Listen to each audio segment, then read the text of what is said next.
الحمد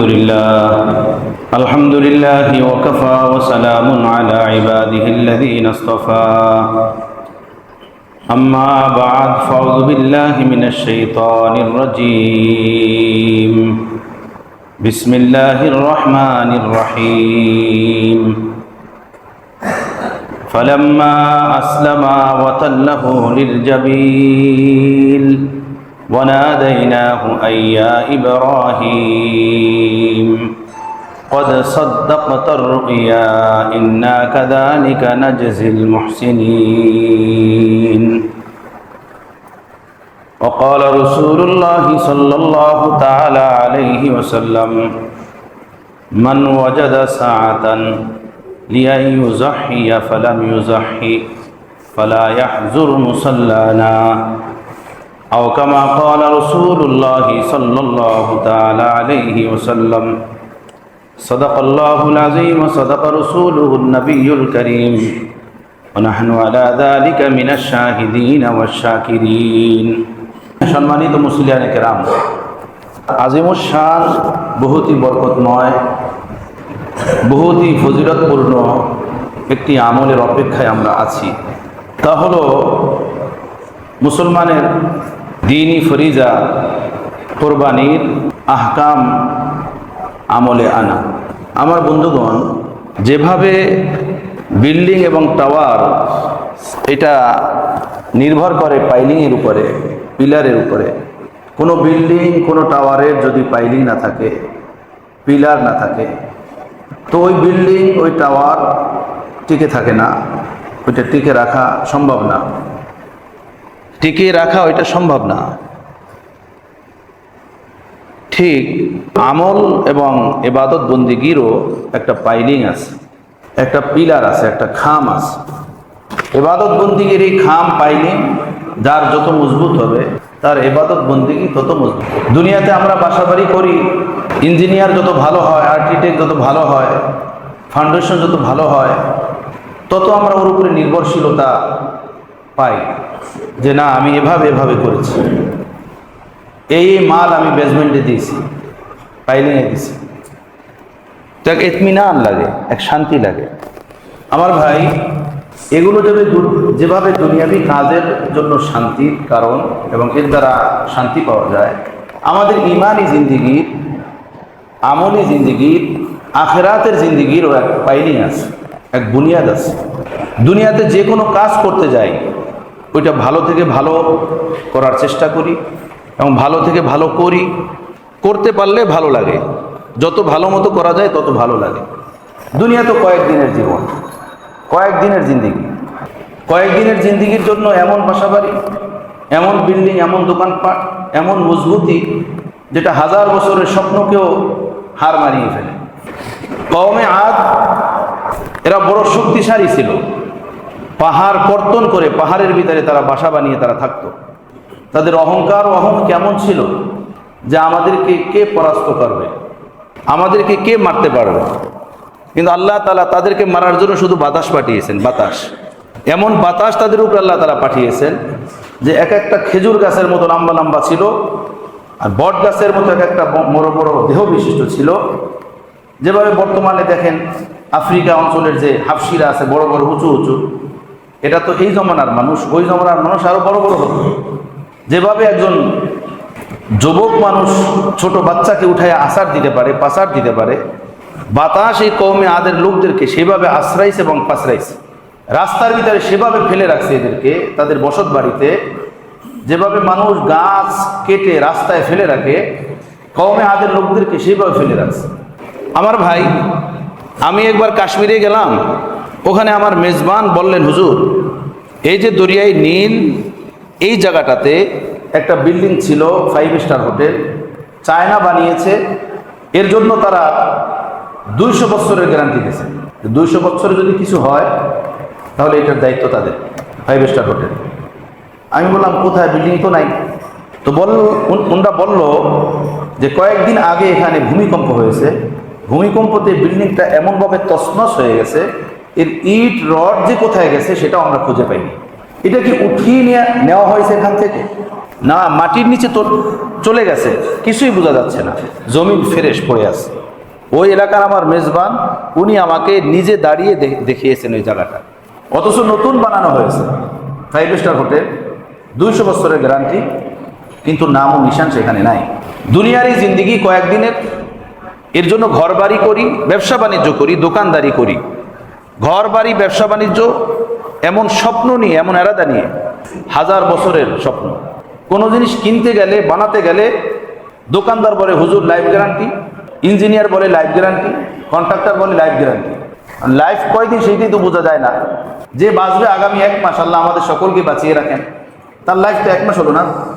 যে বাঁচবে আগামী 1 সপ্তাহ, তার লাইফ তো 1 সপ্তাহ হলো না। যে বাঁচবে আগামী 1 বছর, তো তার লাইফ তো হলো 1 বছর না। তো এই ধোকার দুনিয়ায় ধোকাবাজি শব্দের কি মানি আছে? এই ধোকাবাজি কথার কি মানি আছে? এটার কি অর্থ আছে? Life guarantee. লাইফ কয়দিন? Life insurance. লাইফ কয়দিনের? যে বাঁচবে 3 দিন, তার লাইফ 3 দিনের। যে বাঁচবে 3 বছর, তার লাইফ 3 বছরের। যে বাঁচবে 30 বছর, তার লাইফ 30 বছরের। এটা একটা ধোকাবাজি শব্দ, ধোকাবাজি কথা।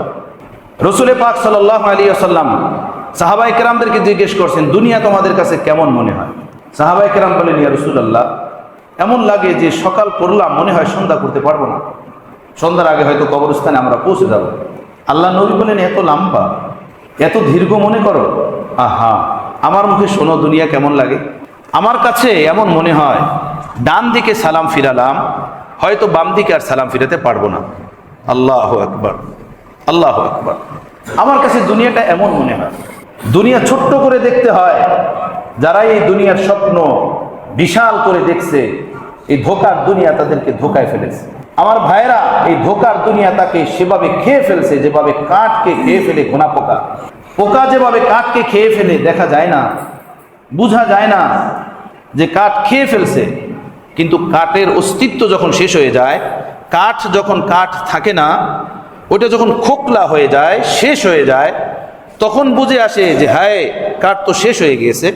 এই দুনিয়ার ধোকা এমন, এই দুনিয়ার মোহ এমন, এই দুনিয়ার নেশা এমন, এই দুনিয়ার টান এমন, এই দুনিয়ার মায়া এমন, জিন্দিগিকে খোকলা বানিয়ে দেয়, জিন্দিগি কাঠের মতো খেয়ে ফেলে, জিন্দিগিকে শেষ করে দেয়। যখন দুনিয়া থেকে যাওয়ার মুহূর্ত আসে, তখন আফসোস হয়, হায় কি করলাম, কিছুই তো হলো না, কোথায় যাচ্ছি। আমার বন্ধুগণ, এক শহর থেকে আরেক শহরে যদি মানুষ সফর করতে চায়, সেই সফরের আগে প্রস্তুতি নেয়। সেখানে যাওয়ার জন্য কোথায় থাকবে, কোথায় উঠবে, সেটার একটা প্ল্যানিং তৈরি করে। ওই শহরে পরিচিত কেউ আছে কিনা সেটার ফিকির করে, তার নাম্বার নেয়, তার যোগাযোগ ঠিকানা নেয়, এরপরে টিকিট কাটে, সময় মতো সেখানে পৌঁছার একটা সিস্টেম মতো সেখানে যায়। হায় আফসোস এই দুনিয়া, हाय अफसोस है दुनियार मोह टान, जिस दुनिया से हमेशा को जाना और लौट कर कभी ना आना, जिस दुनिया से हमेशा को जाना और लौट कर कभी ना आना, ऐसी दुनिया से दिल का क्या लगाना, ऐसी दुनिया से दिल का क्या लगाना। হ্যাঁ আমার বন্ধুগণ, প্রিয় নবী বললেন, দুনিয়াকে তোমরা এত লম্বা মনে করো যে এখন সকালে বেঁচে আসো, হাট বাজার করতেছো, বিকাল পর্যন্ত হয়তো তোমরা কবরস্থানে যাবে। আমি নবী মুহাম্মদ রাসূলুল্লাহ সাল্লাল্লাহু আলাইহি ওয়াসাল্লামের জবানে শোনো আমি কেমন মনে করি। আমি তো মনে করি ডান দিকে সালাম ফিরালাম, বাম দিকে সালাম ফিরানোর আর সুযোগ হবে না। দুনিয়া হলো এই, দুনিয়াতে সেভাবে থাকো যেভাবে জলযান সমুদ্রে থাকে, নদীতে থাকে, পানিতে থাকে, সেভাবে দুনিয়াতে থাকো। দুনিয়া ভিতরে ঢুকাইও না। দুনিয়ার জন্য ঘর বাড়ি, দুনিয়ার জন্য ব্যবসা বাণিজ্য, life guarantee, life guarantee, life guarantee. আমার ভাই 20-50 হাজার টাকার একটা মাল কিনতে গেলেও গ্যারান্টি দেয়, ওয়ারান্টি দেয়। আর এভাবে লাইফ গ্যারান্টির ধোকা দিয়ে আমাদেরকে এই ধোকার দুনিয়ায় ধোকায় ফেলে দেয়। সেগুন কাঠের খাট, লোহা কাঠের শোকেস, আলমারি, সোফা ইত্যাদি ইত্যাদি।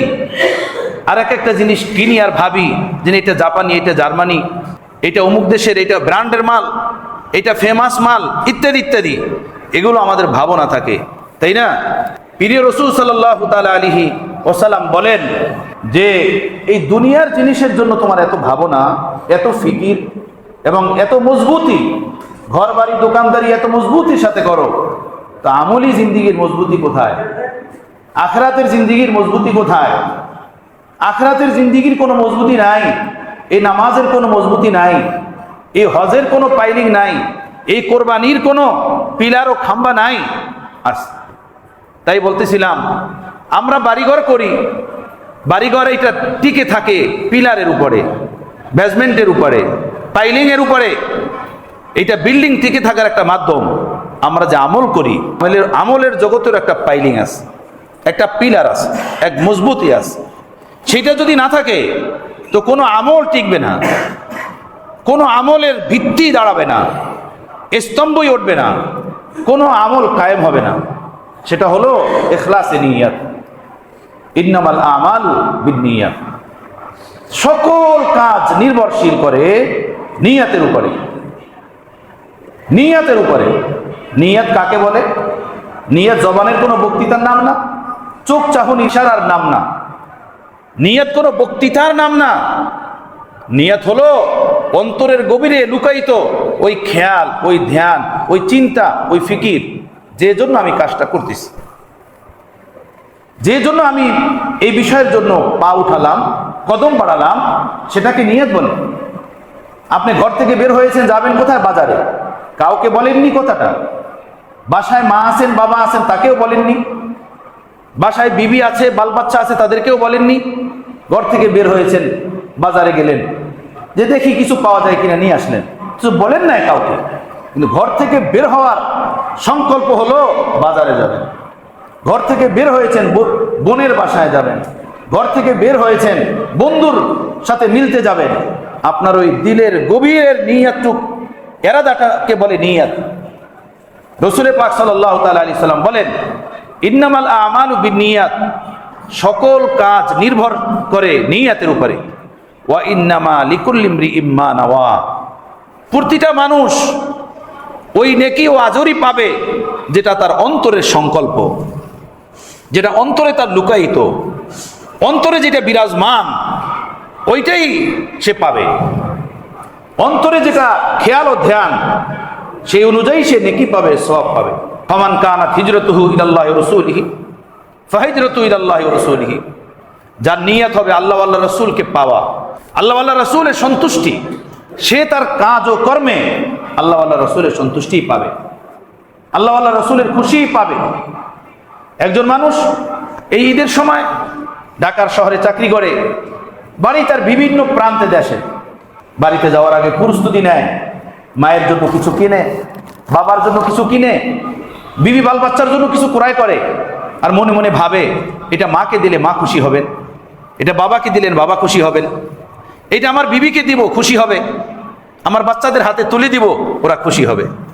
এ আনন্দ নিয়ে এ ঢাকার শহরে চাকরি বাকরি করে, কাম কাজ করে, এখান থেকে ফিরে যায় বাসা বাড়িতে, খুশির সাথে যায়, মার খুশি দেখার জন্য, বাবার খুশি দেখার জন্য, বিবি বাল বাচ্চা সন্তানের খুশি দেখার জন্য।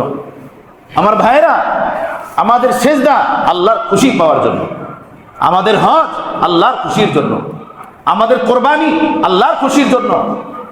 এখন বাজার করলাম মায়ের খুশির জন্য, বাবার খুশির জন্য, বিবি বাল বাচ্চার খুশির জন্য, স্ত্রীর খুশির জন্য মার্কেটিং করলাম।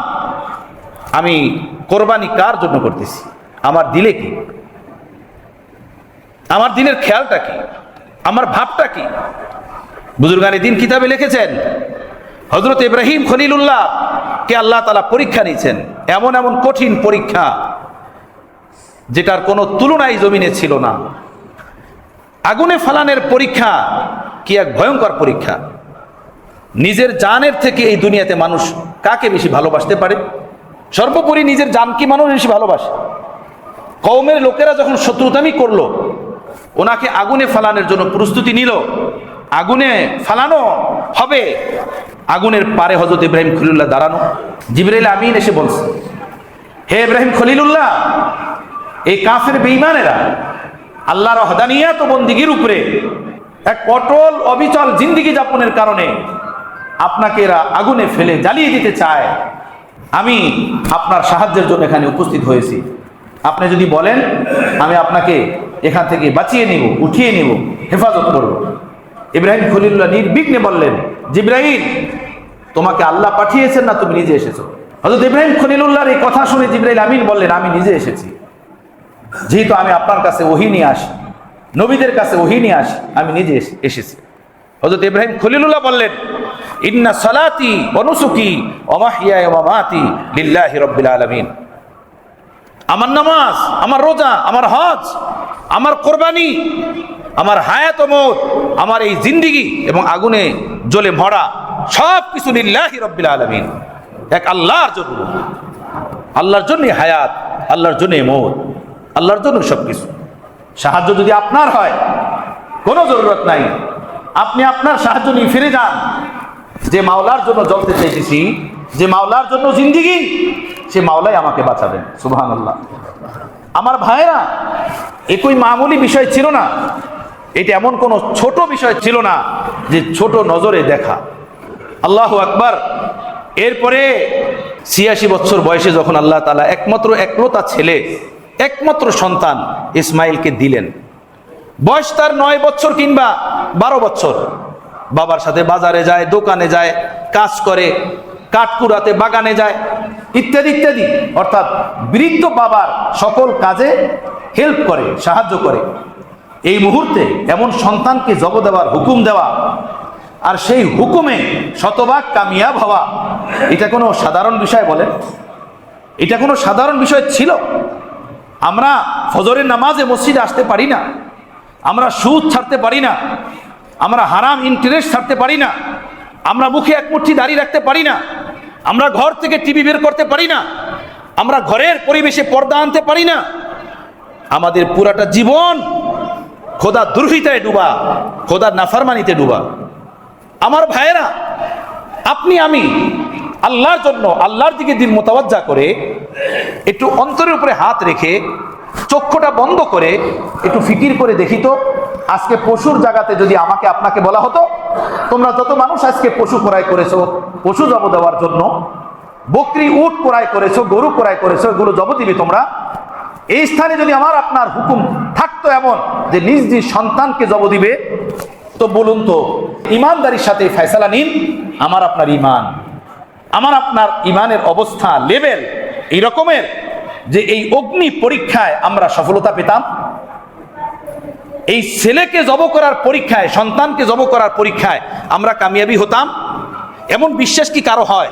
আমার তো বিশ্বাস হয় না। এই পরীক্ষা যদি আমার উপরে আসতো, আমি যে এইটাকে পাশ করতে পারতাম, 1%ও আমার বিশ্বাস নেই এর উপরে, 1%ও না।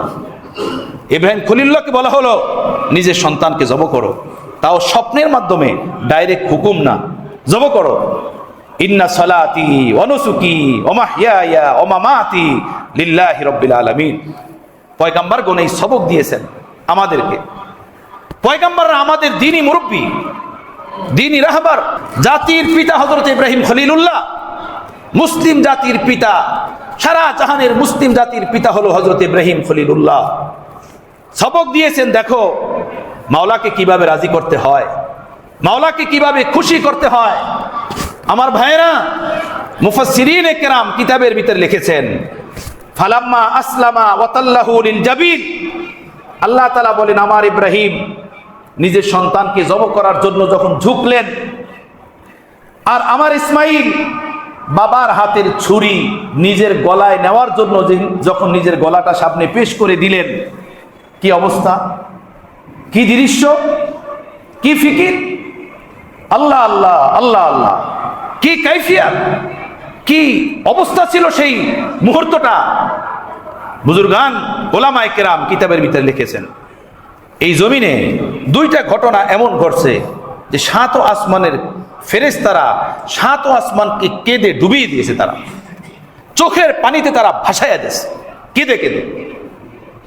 একটা মুহূর্ত ছিল যখন হযরত ইব্রাহিম খলিলুল্লাহ নিজের একমাত্র সন্তানকে আল্লাহর সন্তুষ্টি ও খুশি পাওয়ার জন্য সেই মিনার প্রান্তে, পাহাড়ের পাদদেশে জব করার জন্য হাতে ছুরি নিয়ে বিসমিল্লাহ আল্লাহু আকবার বলে সন্তানের গলায় ছুরি চালাইয়া দিছিলেন।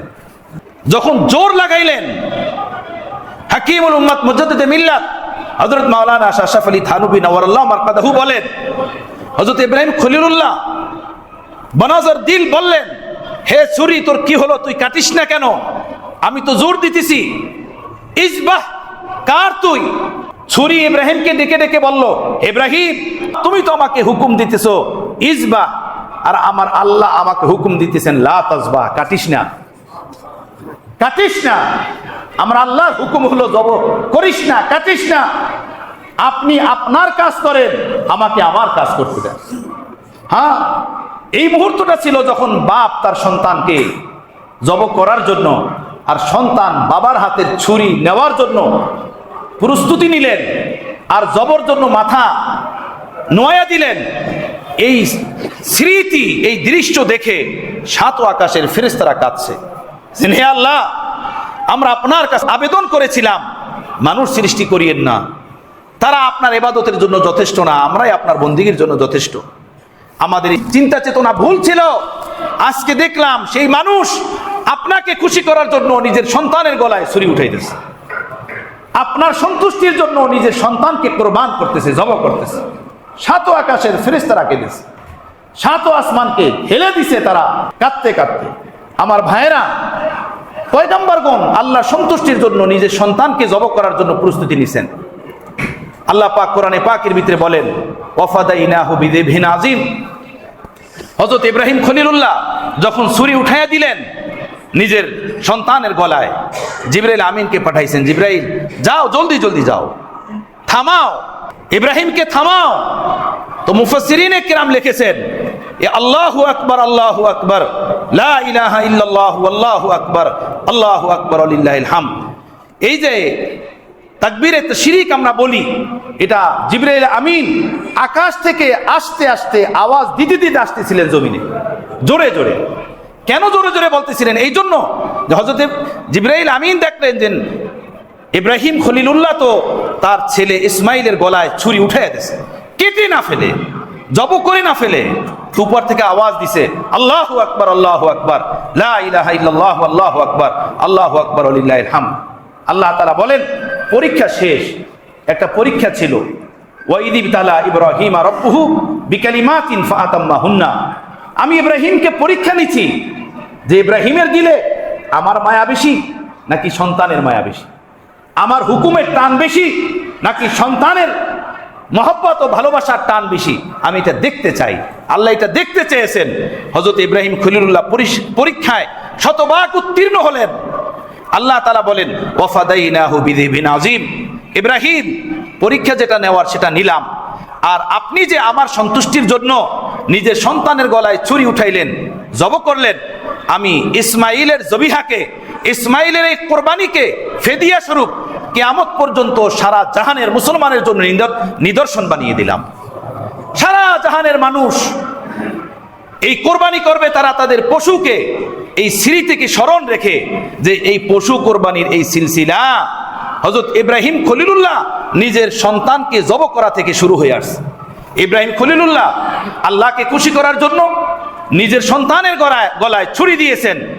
আমরা তার ফেদিয়া স্বরূপ, আমরা ততটা তো পারবো না, আমরা আমাদের জানোয়ারের গলায় ছুরি দিতেছি, জানোয়ারের গলায়। তবে আল্লাহ তাআলা বলেন, সেই জানোয়ারের গলায় যে ছুরি দিবা, সেই ক্ষেত্রে তো কমাস কম ইখলাসে নিয়ত রাখো, আমার রেজা রাখো, আমার সন্তুষ্টি রাখো।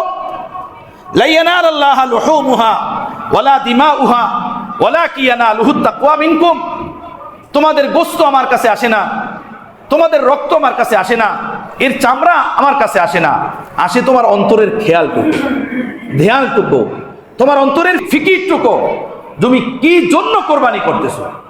আমার ভাইয়েরা, যদি হয় গোশত খাওয়া, সারা বছর আমরা গোশত খাই, কি বলেন? সারা বছর আমরা গোশত কিনে খাই। এই কোরবানি কোনো গোশত খাওয়া না, কোরবানি আল্লাহর রেজার জন্য, আল্লাহর খুশির জন্য, আল্লাহকে পাওয়ার জন্য, আল্লাহর সন্তুষ্টি নেওয়ার জন্য। সেজন্য আমার অন্তরের গভীরে একমাত্র আল্লাহর রেজা, খুশি, এটা আনতে হবে। একমাত্র আল্লাহর খেয়াল, সন্তুষ্টি দিলের ভিতরে থাকতে হবে।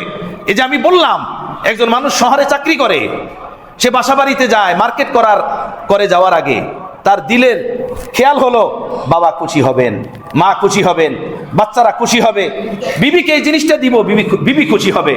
আমরা এখানে নামাজ পড়বো, নামাজের পরে গিয়ে আমরা আমাদের জানোয়ারের গলার উপরে ছুরি উঠাইয়া দিব, জানোয়ারগুলো জব হয়ে যাবে, সেখান থেকে মাংস তৈরি হয়ে যাবে, আমাদের বাসা বাড়িতে আসবে, আমরা রুটি দিয়ে ভাত দিয়ে তরকারি ভাত দিয়ে আমরা এটা খেয়ে ফেলবো, আমরাই করব, যাবে কি? আমরা পাবো কি এর থেকে?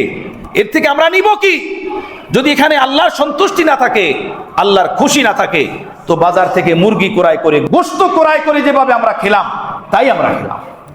আল্লাহ সন্তুষ্টি যদি না থাকে, একটা হলো কোরবানি সহি হওয়া, আর একটা হলো কোরবানি আল্লাহর দরবারে কবুল হওয়া। দুই জিনিস।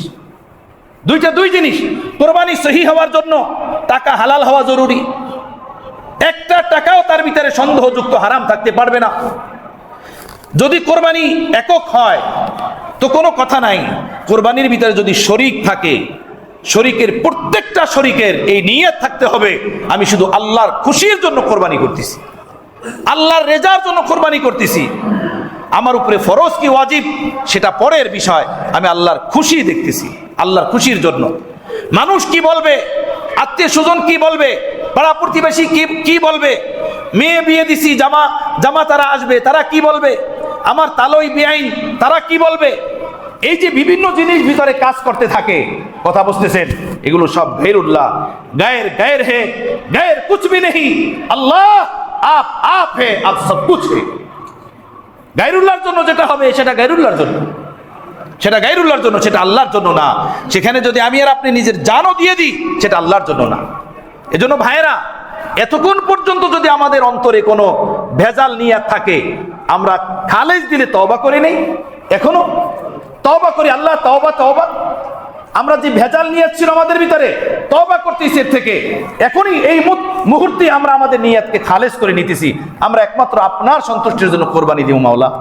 আপনি এটাকে কবুল করে নেন, আপনি এটাকে কবুল ফরমান। বুঝেছে ভাইরা?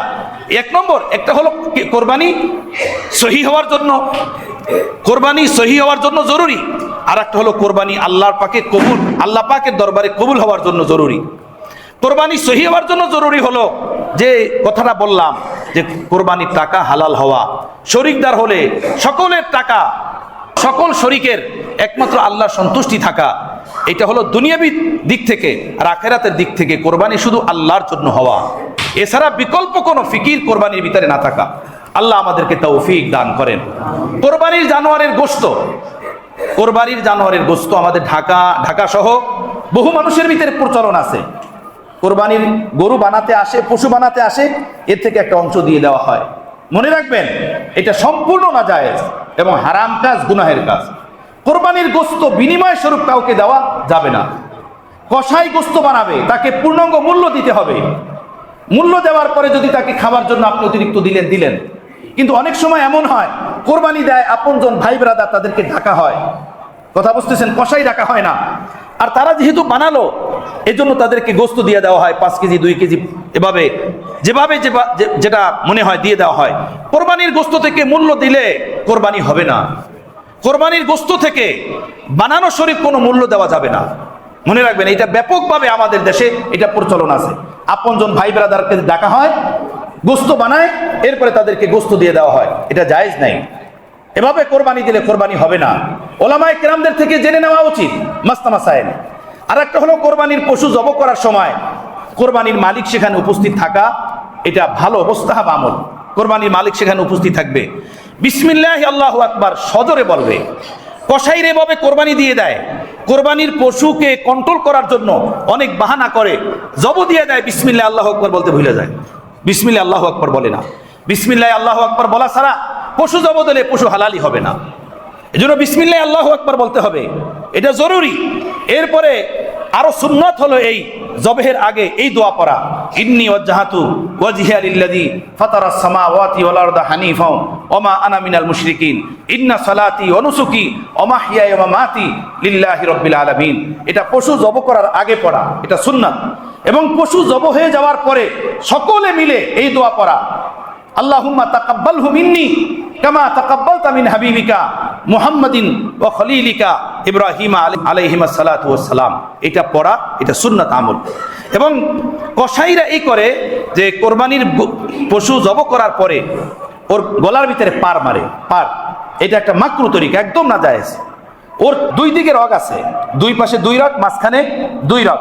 এই 4 রগ কেটে দিলে পশু এমনিতেই ঠান্ডা হয়ে যাবে। এর ভিতরে পার মারা এটা মাকরুহে তাহরিমি, পার মারা যাবে না, ছুরি দিয়া কসাইরা পার মারতে থাকে, এটা নিষেধ করবেন। আর একটা ভুল এই করে, যতক্ষণ পর্যন্ত পশু ঠান্ডা না হয় ওর জবাইয়ের স্থানে পানি ঢালতে থাকে, আরো ছটফট ছটফট করতে থাকে, এটাও নিষেধ, এটাও মাকরু। এভাবে পশুকে জব করা যায় না, ওকে ঠান্ডা হতে দেওয়া। এবং কসাইরা আরেকটা কাজ করে, জব করার সাথে সাথে ওরা হাত পায়ের রগ কাটা শুরু করে, হাত পায়ের রগগুলো কাটতে থাকে, অথচ পশু তখনও এভাবে ছটফট ছটফট করতেছে, এভাবে রগ কাটা যাবে না। বুঝে আসছে ভাইরা? এটা আপনারা খেয়াল রাখবেন। তৃতীয় একটা জিনিস, কোরবানির পশুর চামড়া। কোরবানির পশুর চামড়া যদি আপনি কোথায় দিতে চান, সেটা হলো কোনো লিল্লা ফান্ডে দিবেন। যেখানে কোনো লিল্লা ফান্ড আছে, কোনো মাদ্রাসা কিংবা এতিমখানা, লিল্লা ফান্ড যেখানে গরিব দুঃখী মানুষরা আছে সেখানে দিবেন। আর যদি এইটা কোথায় দিতে না চান, নিজের কাজে রাখতে চান, সেটাও পারবেন। সেটা হলো এটা আপনি শুকালেন, এটা প্রসেসিং করলেন, নামাজের মুসাল্লা বানালেন, অথবা নিজের কোনো কাজে নিলেন। কিন্তু বিক্রি করলেন, এই টাকা আপনি নিজে ব্যবহার করতে পারবেন না, এই টাকা কোনো ধনী মানুষকে দিতে পারবেন না, মসজিদে দেওয়া যাবে না, দানের খাতে দেওয়া যাবে না, লিল্লা ফান্ডে দেওয়া যাবে। কোরবানির গোস্তেও এবং আকিকার গোস্তের একই হুকুম, তিনটা, যেটাকে তিন ভাগ করা। এক ভাগ নিজে রাখা, এক ভাগ আত্মীয় স্বজনকে দেওয়া, এক ভাগ গরিবকে দেওয়া। কিন্তু মনে রাখবেন, এই ভাগটা মুস্তাহাব, মুস্তাহাব আমল, সুন্নাত আমল। কারো যদি ফ্যামিলি বড় থাকে, সে যদি চায় পুরোটা গোস্ত নিজের লাগবে, তার ফ্যামিলি বড়, আত্মীয় স্বজন বড়, রাখতে পারবে, কোনো সমস্যা নাই। এই গোস্তকে তিন ভাগ করতে হবে সমানভাবে, এটা আদৌ জরুরি না, এটা মুস্তাহাব আমল, করতে পারলে ভালো। এক ভাগ নিজে রাখলো, এক ভাগ আত্মীয় স্বজনকে দেওয়া হলো, আর এক ভাগ গরিব গোরাবাকে দেওয়া হলো। কিন্তু দেখবেন, এই যে রাস্তার ফকির যাদেরকে আপনারা গোস্ত বন্টন করেন, এরা সন্ধ্যাবেলা চৌরাস্তাতে গিয়ে গোস্ত বিক্রি করতে থাকে, কথা বুঝতেছেন? সমানে বিক্রি করতে থাকে, এদেরকে না দেওয়া ভালো। যারা গোস্ত নিয়ে বিক্রি করবে, হ্যাঁ, এমন মানুষকে দেওয়া যে এটা খাবে, এমন গরিব দুঃখী মানুষকে দেওয়া যে এটা সন্তান বাল বাচ্চা নিয়ে খাবে। রাস্তার এভাবে বাজারি ফকিরদেরকে না বিলান, এর থেকে ভালো আত্মীয় স্বজনকে দেওয়া বা এমন মানুষকে দেওয়া যার দিলে উপকার হবে, সে একবেলা গোস্ত খেলো, ফায়দা হলো। বুঝতে পারছে ভাইরা? আর একটা কথা এখানে অত্যন্ত ইম্পর্টেন্ট, সেটা হলো শরিকদার কোরবানিরা কোরবানি করার পরে আনুমানিক আন্দাজা করে পারে ভাগ করে, তারা আনুমানিক আন্দাজা করে। শরিকদার যদি হয় তাহলে ওজন করে গোস্ত ভাগ করা জরুরি, আন্দাজা করা যায় না। কসাই আন্দাজা করে গোস্ত এতটুকু হবে, দেখা যায় কম হয়ে গেছে, দেখা যায় বেশি হয়ে গেছে, হয় কি হয় না বলেন? হয়। যারা সর্বদা গরু কাটে তাদের ধারণাও পারফেক্ট হয় না। অতএব সামনাসামনি চোখের সামনে ভাগ, আপনি হাত দিয়ে ভাগ করছেন, দেখতে একদম কনফার্ম একরকম মনে হয়, কিন্তু তারপরও বেশি কম হওয়ার শতভাগ সম্ভাবনা আছে। এজন্য শরিকদার মিলে যদি আপনারা কোরবানি করেন, তো আপনারা অবশ্যই পাল্লার মাধ্যমে গোস্ত ওজন করবেন, ওজন করে ভাগ করবেন, আন্দাজার মাধ্যমে না। কোন শরিকের পাল্লাতে, কোন শরিকের ভাগে যদি এক টুকরো গোস্ত বেশি যায়, তাহলে এটা নাজায়েজ, গুনাহ হবে, কোরবানি হবে না। মনে রাখবেন, এটা খেয়াল রাখবেন। এটা গোস্ত খাওয়া না, এটা কোরবানি, আল্লাহর জন্য করা। আল্লাহর জন্য যে কাজটা করতে হয়, সেটা আল্লাহর বাতলানোর তরিকা মতোই করতে হয়। আল্লাহ আমাদের সকলকে তৌফিক দান করেন। নামাজে দাঁড়াবো, আমরা সানা পড়বো। প্রথমে আল্লাহু আকবার বলে হাত বাঁধবো, হাত বাঁধার পরে কি পড়বো সকলে? সানা। সানার পরে তিনটা অতিরিক্ত তাকবীর বলবো। 13 তাকবীর আমরা হাত উঠাবো কান পর্যন্ত, আল্লাহু আকবার, হাত ছেড়ে দিব। আবার আল্লাহু আকবার বলে হাত উঠাবো কান পর্যন্ত, হাত ছেড়ে দিব। তৃতীয় তাকবীর বলবো, আল্লাহু আকবার বলে হাত বেঁধে নিব। এরপরে সূরা কিরাতের মাধ্যমে প্রথম রাকাত শেষ হয়ে যাবে। এরপরে দ্বিতীয় রাকাতে রুকুতে যাওয়ার আগে এভাবে আবার অতিরিক্ত 3টা তাকবীর বলবো, কান পর্যন্ত আমরা হাত উঠাবো, আবার হাত ছেড়ে দিব। চতুর্থ তাকবীর আল্লাহু আকবার বলে রুকুতে যাব। নামাজ শেষ হবে, নামাজের পরে খুতবা হবে, খুতবা শেষে দোয়া, এরপরে আমরা ইনশাআল্লাহ যাব।